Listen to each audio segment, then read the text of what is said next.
Día como hoy, en 1974, moría Perón.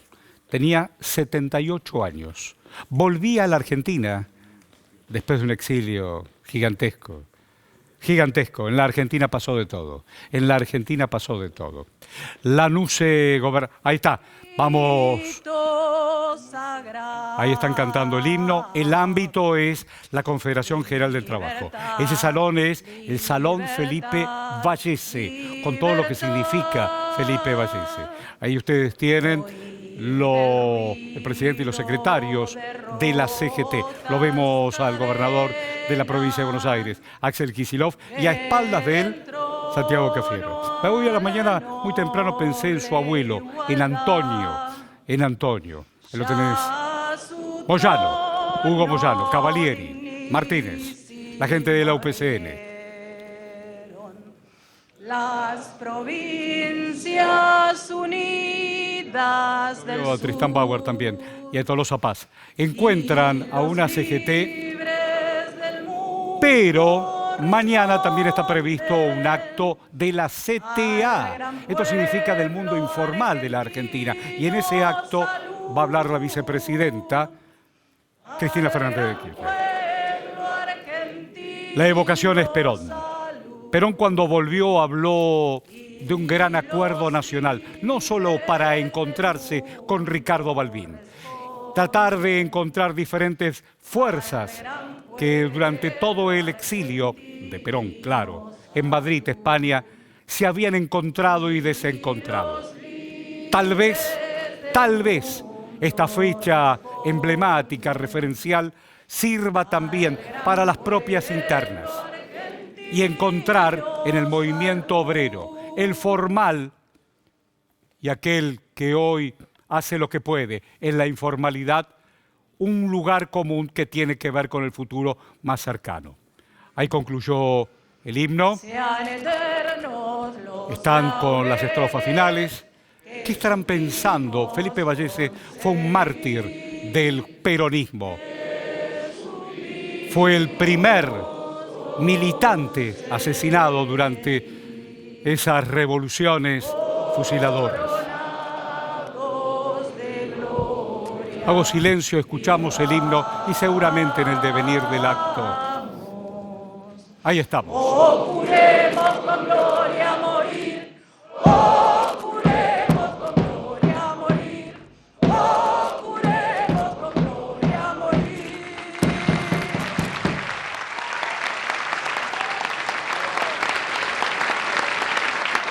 Bien. Se aplaude el himno, la posibilidad de estar todos juntos. Hay una consigna. Perón siempre vuelve. A continuación, Por lo pronto a la CGT. los invitamos a compartir un video alusivo. Va a haber al un motivo que video, nos convoca un en el día de hoy. documental. A ver si se hace referencia a esa vuelta. 48 Bueno, años, esto es 1 de escuchábamos en la julio, radio, Perón ha muerto. del año 74. Miles de trabajadores y trabajadoras se llenaron de dolor. El general ya no estaba. Todos y todas querían acompañarlo en el saludo final, y así lo hicieron. Pero sabían que su legado seguía vivo, porque si algo les había dado Perón, era una doctrina, y algo más, dignidad. Por eso ese día no solo fue una despedida, fue decir gracias. Gracias por cada derecho, por cada conquista, por tanta felicidad. Así que cuando terminó aquel día, en los corazones de todo el pueblo peronista se podía oír Perón vive.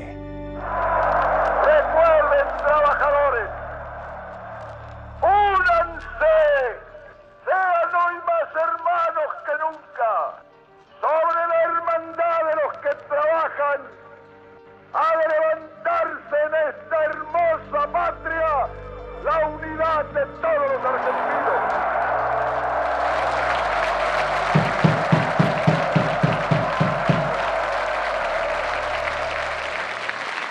Hay una palabra común en el discurso de Perón, 3 veces repetida. Acto La seguido. palabra unidad. Los invitamos a escuchar las palabras del señor presidente de la Nación, doctor Alberto Fernández.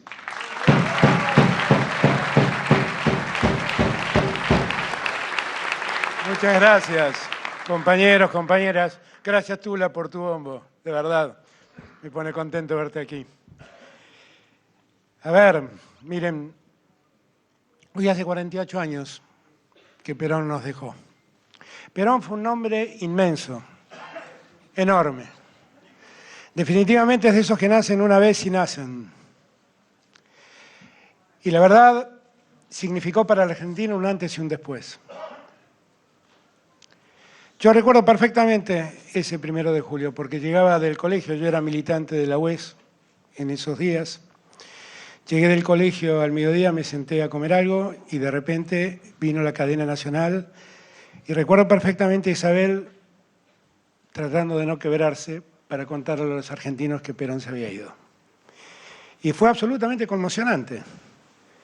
Fue conmocionante para los que habían vivido los años de Perón y para los que, como yo, se habían enamorado de Perón y de su obra, con Perón en el exilio, con Perón siempre atacado por las fuerzas conservadoras.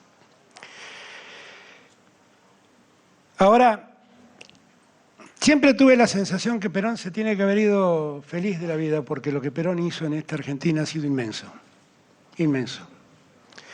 Perón llegó como un coronel a ocupar una secretaría en un país muy conservador, a ocupar una secretaría olvidada del gobierno, la Secretaría de Trabajo y Seguridad Social.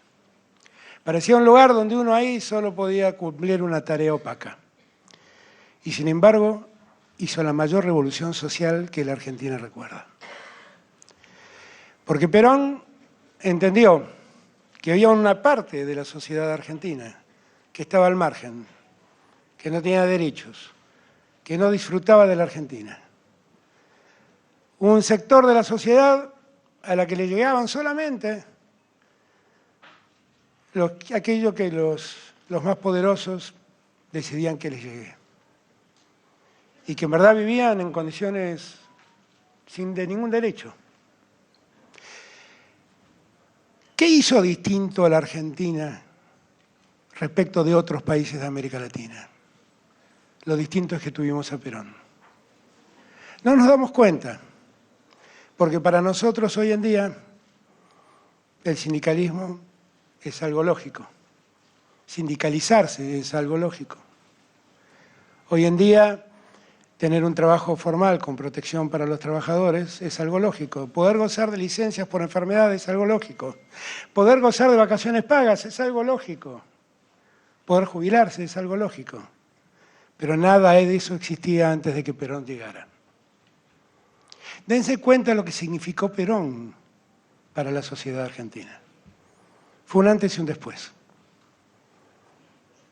Tuvo una compañera increíble, que fue Eva, que fue un motor enorme en esos gobiernos de Perón, hasta que lamentablemente una enfermedad se la llevó entre nosotros. Pero yo siempre rescato un dato de Evita, que no sé si todos tenemos presente. Evita asomó en el escenario público allá en el 45, con Perón. Era la negrita, como Perón le decía. Ahora, Evita solo estuvo en el escenario público 7 años de la vida política de la Argentina. Y 7 años la convirtieron en la mujer más amada del pueblo argentino.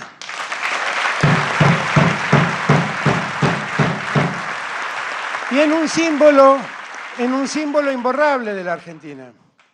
Hasta óperas en Broadway hicieron con su nombre. No las mejores historias, pero hasta su nombre trascendió las fronteras del país de ese modo. El movimiento feminista ve en Evita, la Evita de los años 50, el modelo. Eso fue el peronismo. El peronismo fue el que también se ocupó de otras cosas aparte de los trabajadores. Se ocupó, por ejemplo, de que la salud y la educación llegue a cada uno y a cada una de las argentinas. Y entonces impulsó la educación pública, impulsó la salud pública como nadie lo hizo en América Latina, con la presencia de un hombre que se llamó Ramón Carrillo, al que hasta el día de hoy recordamos.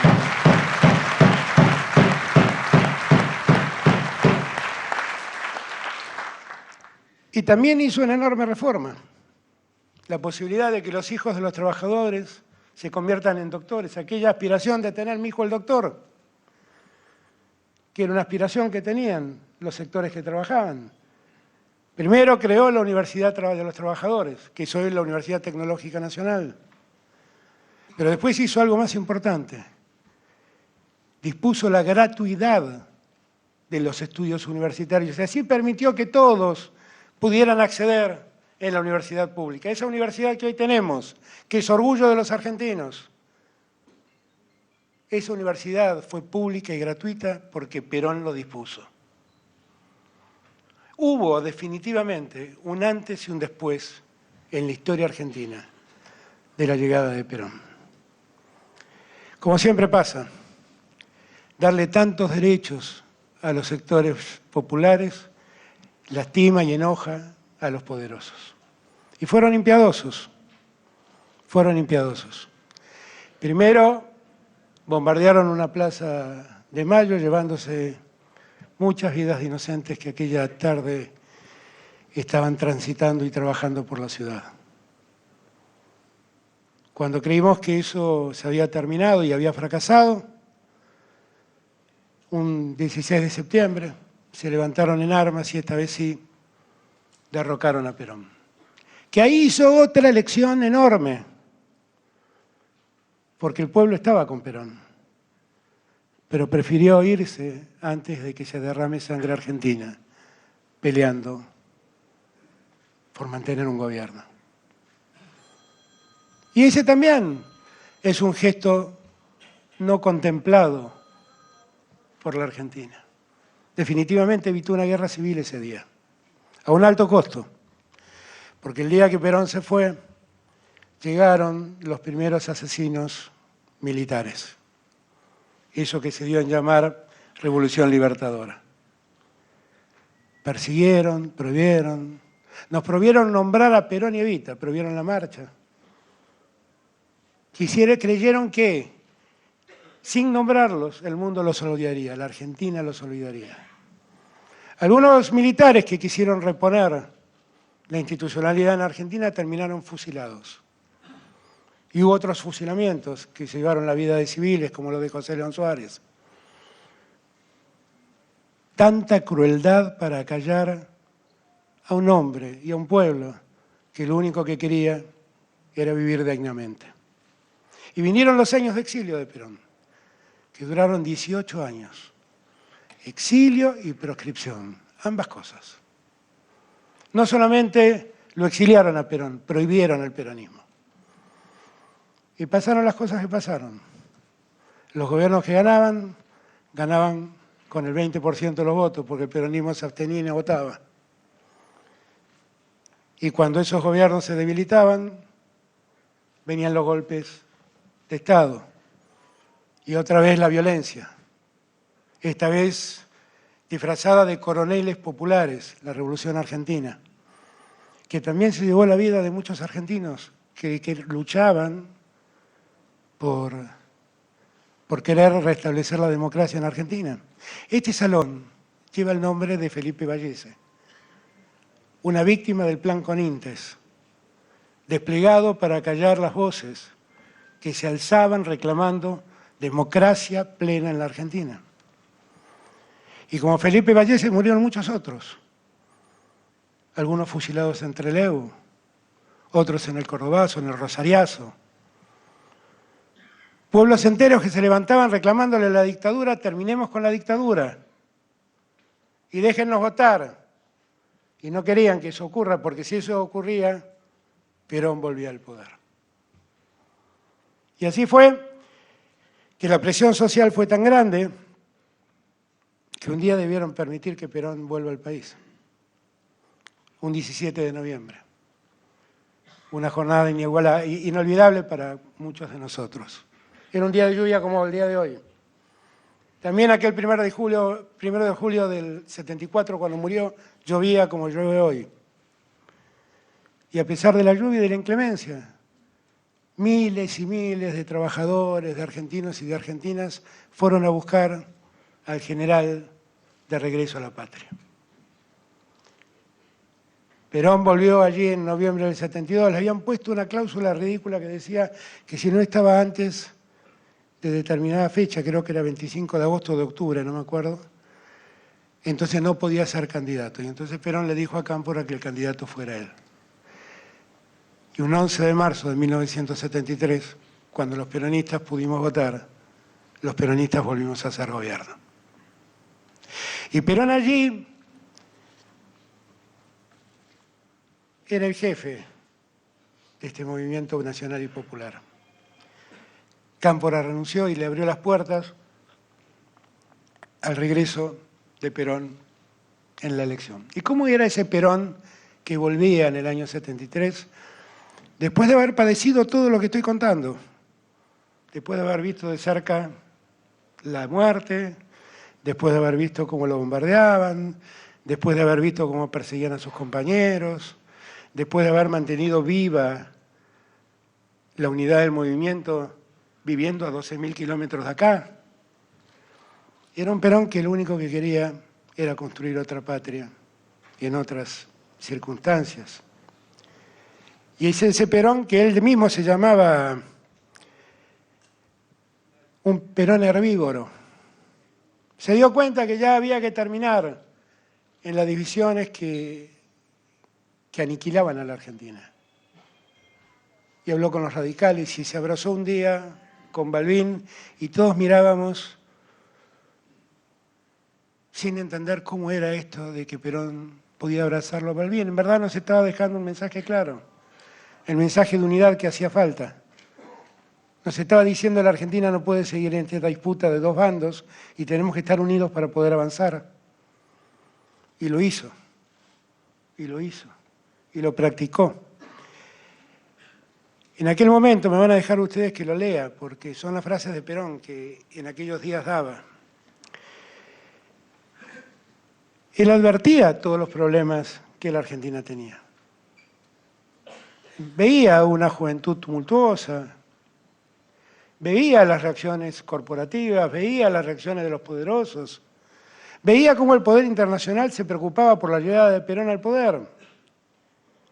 Y él decía, nos dimos cuenta que en la situación creada era indispensable establecer un modus operandi, una manera de actuar que permitiera crear valores, no destruirlos. Para crear valores, lo mejor es acordar, ponerse de acuerdo. Nadie en la vida puede mejorar destruyendo valores. Y nos dijo, bajen las armas y siéntense a dialogar. Y convocó al pueblo para eso. Después nos enseñó, cuando muchos le pedían que no actúe de ese modo, que el diálogo no era el camino, que había que ponerse fuerte, que había que confrontar, que había que ir a tomar las armas. Nos enseñó. Y nos dijo, jamás en la conducción política hay que obligar a nadie, hay que persuadir a todo el que se pueda. Y la verdad me quedo con esa frase de Perón, porque la política no es otra cosa que convencer al otro a que lo acompañe a uno en la empresa que uno inicia.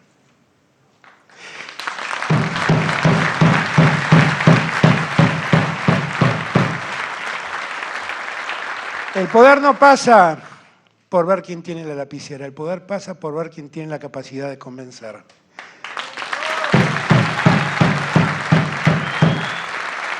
Y convencer es una tarea mucho más ardua, claro que sí, pero es mucho más segura.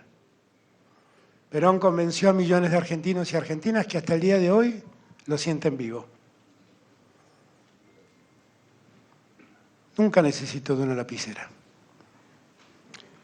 Entonces, me parece que nosotros tenemos que tomar y recordar todas esas enseñanzas de Perón, que fueron tan importantes. Porque los valores de los que Perón hablaba son los mismos valores que tenemos todos nosotros, más allá de las diferencias coyunturales que podamos tener. Porque, como lo dije el 10 de diciembre del 2019, seguramente lo que dije lo pudo haber dicho Perón, primero los últimos. Decir primero los últimos es decir pongamos en el centro de la escena a los más necesitados para que dejen de ser necesitados. Perón fue un gran pragmático, pero ser un gran pragmático no es decir un hombre sin valores. Tenía valores y convicciones, pero sabía que tenía que acomodarse en cada circunstancia para aplicar esos valores y esas convicciones, porque el mundo es dinámico, el mundo no es estático. Y las herramientas que sirven para algunas cosas no sirven para otras. ¿Por qué Perón nos enseñó la tercera posición? ¿Y por qué nunca quiso adherir a las ideologías internacionales? Porque siempre se escapó a los dogmas, compañeros. Porque supo que había momentos en que había que usar herramientas que ofrecía la derecha, había momentos que había que usar las herramientas que ofrecía la izquierda, que lo importante no eran las herramientas que se usaban, sino para qué se usaban. ¿Y para qué se usaban? Para preservar los derechos de los que menos tenían en la Argentina.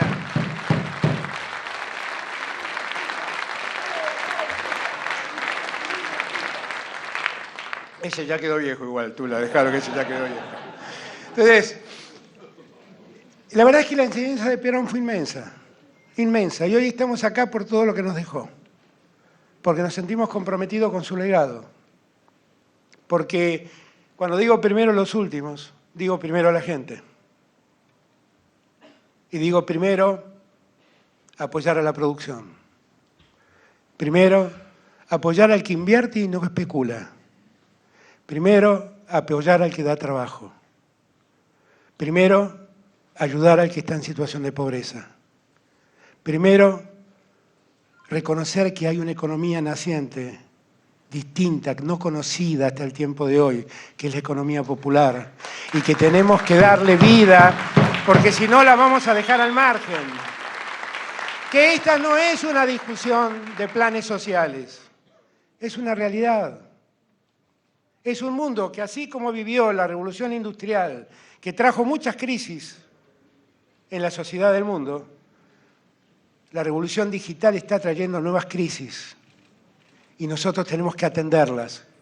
Y el modo de atenderlas no es desamparando a los que esa revolución está dejando al margen, es abrazándolos. Y abrazarlos es reconocerlos como actores de la sociedad que son. Primero, la educación pública, frente a los que nos dicen que la educación pública es una desgracia en la que algunos caen. Primero, la universidad pública, para los que nos dicen, ¿para qué crear universidades si finalmente los hijos de los que trabajan no tienen posibilidad de ir a las universidades? Por favor, vayan a la Universidad de La Matanza. El 80% de los que estudian allí son hijos de trabajadoras primera generación, de estudiantes universitarios. Por favor. Pero si no les alcanza con la Universidad de La Matanza, vayan a la Universidad de Villa María, a las universidades que tiene La Rioja, a las universidades que tiene Catamarca, vayan y miren. Esta universidad es la que yo estudié. Estudió Axel también, estudió Santiago también, estudió Guado también. Es una universidad que nació para acercar la universidad a los que vivían en Buenos Aires. Y cuando uno lee los fundamentos de su creación, dice, hay que hacer algo para que los porteños no nos veamos obligados a mandar a nuestros hijos a estudiar a Córdoba, Chuquisaca o Europa. ¿Qué fue lo que hicieron? Acercar la universidad a esos chicos. Y es lo mismo que hacemos cuando creamos una universidad, como estamos peleando por la Universidad de Tigre o por la Universidad de Pilar. Y otras universidades que queremos crear. Crear lugares donde se educa no es un gasto, crear lugares donde se educa es la mejor inversión que puede hacer la Argentina.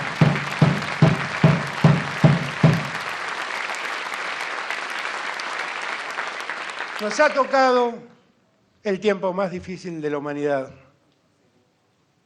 Definitivamente es así. No nos dimos cuenta. Pasó todo muy rápido, pero todos nosotros sobrevivimos a una pandemia que se llevó millones de vidas en la humanidad. No sabemos ni cuántas.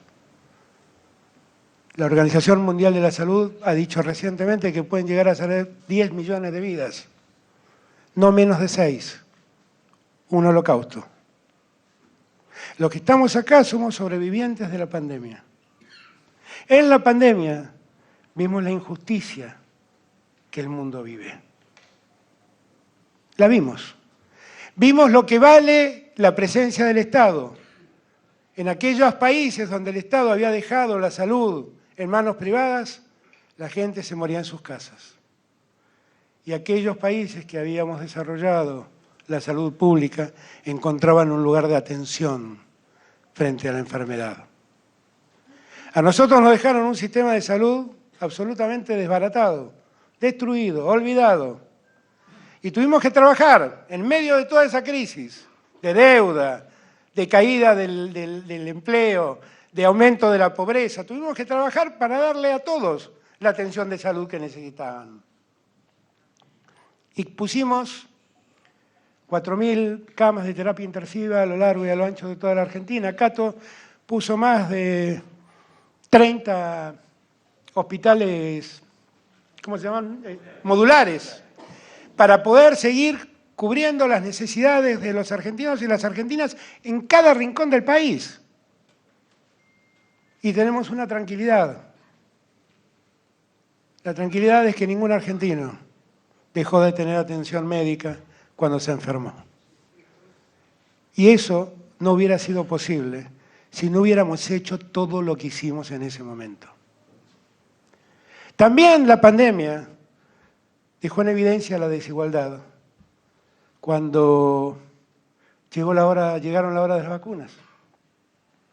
Porque ahí vimos como el 10% de los países más poderosos acumulaban el 90% de producción de vacunas, mientras el 90% de los países del mundo teníamos que ir mendigando vacunas por el mundo. Y pudimos lograrlo. Y pudimos hacer vacunas. Pudimos hacerlas en Argentina.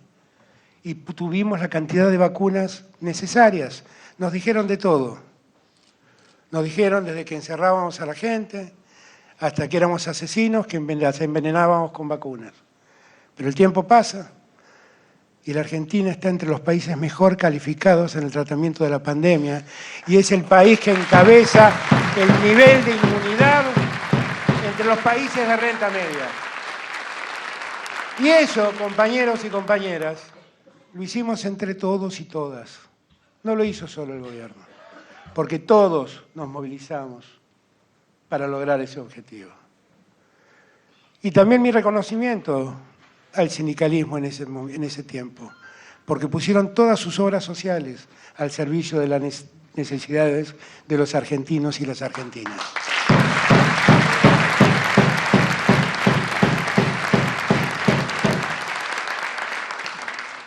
Después de ver tanta injusticia, vengo del G7. En el G7 escuché un dato que me deslumbró, desgraciadamente para mal, me entristeció profundamente.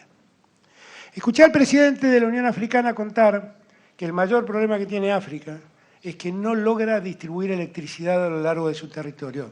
La carencia de África hoy es la falta de electricidad. Pero no porque no tienen energía, porque no logran distribuir, ni la generan ni la distribuyen. Y di un dato que me impresionó. Si ustedes quieren entender la desigualdad que se vive en el presente. El dato dice que un día de energía de toda África es menor a un día de energía de Manhattan. Manhattan, New York. Gasta en un día, más electricidad de la que gasta África en todo un día. Estoy comparando una ciudad que es una isla con un continente. Si después de semejante pandemia, si después de tanto dolor, nosotros no entendemos que debemos hacer un mundo más justo e igualitario, es que no aprendimos nada. Y nosotros hacemos política, y la política exige una ética, y la ética nos impone la obligación de generar igualdad, porque si la sociedad es más igualitaria, las posibilidades de progreso son mayores. Allí los chicos de la Juventud Sindical me regalaron un ejemplar de la comunidad organizada. ¿Y qué nos decía Perón en la comunidad organizada? Nadie se realiza en una sociedad que no se realiza. Nadie puede crecer en una sociedad que no crece. Cuando en una sociedad crece alguno y muchos pierden, eso no es una sociedad, eso es una estafa. Nosotros estamos aquí, llegamos al gobierno para poner el equilibrio que se había roto. En el peor de los escenarios, tuvimos que enfrentar deudas impresionantes por lo que representaban para la Argentina. Tuvimos que ordenar la economía poco a poco. Tuvimos que hacer todo eso en el medio de una pandemia sin sistema de salud, porque tuvimos que reconstruir el sistema de salud. Pero lo estamos haciendo. Lo estamos haciendo. No hago grandes actos ni doy grandes discursos, pero les cuento que la Argentina después de la pandemia creció el 10,3%. Les cuento que llevamos 1.200.000 empleos formales creados en el último año.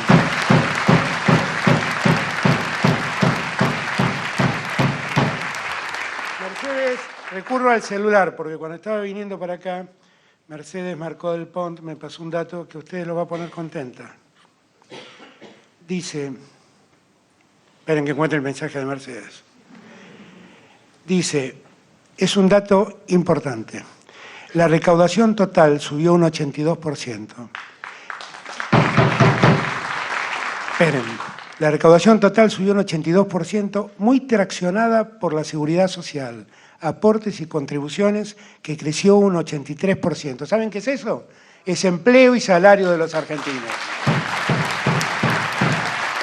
Entonces, cuando nos preguntamos, ¿qué hicimos? Hicimos muchos, compañeros y compañeras, hicimos mucho. Hicimos mucho en cada rincón de la Argentina. Peleamos por el federalismo. Cuando veo los recursos que la nación destinó a las provincias, me doy cuenta que cuando dije que era el más federal de los porteños, lo era.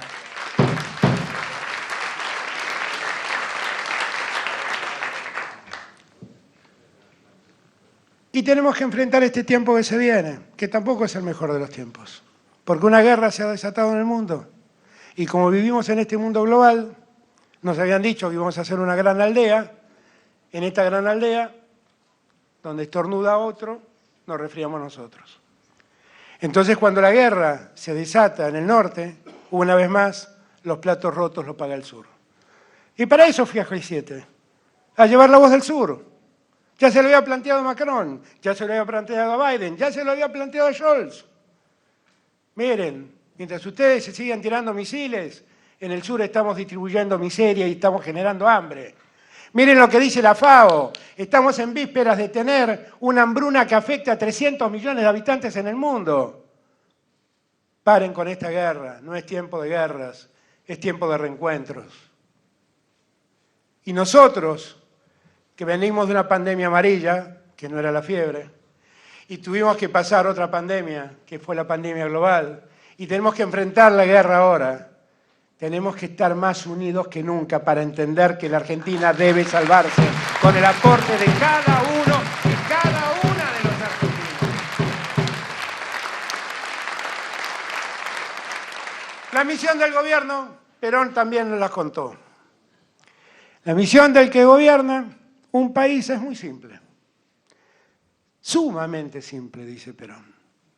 La obligación fundamental de un hombre de gobierno es hacer la felicidad del pueblo y labrar la grandeza futura de la nación. Cuando un gobierno cumple esos dos aspectos, todo lo demás es secundario. Hay que tener un pueblo feliz, sin hesitaciones y sin apuros, trabajando tranquilamente por labrar esa grandeza a lo largo del tiempo. No hay que sacrificar una generación para que otra pueda disfrutar. Eso ya es un cuento muy viejo y conocido. Acá no necesito más sacrificios, lo que necesito es vida. Acá no quiero que nadie más sufra, lo que necesito es generar alegrías. Y frente a las voces de desánimo que todos los días se levantan y se escuchan, yo les digo, sembremos esperanza, porque el futuro que viene es un futuro con más igualdad, con más libertad, con más respeto de las instituciones, para que podamos hacer la patria justa, libre y soberana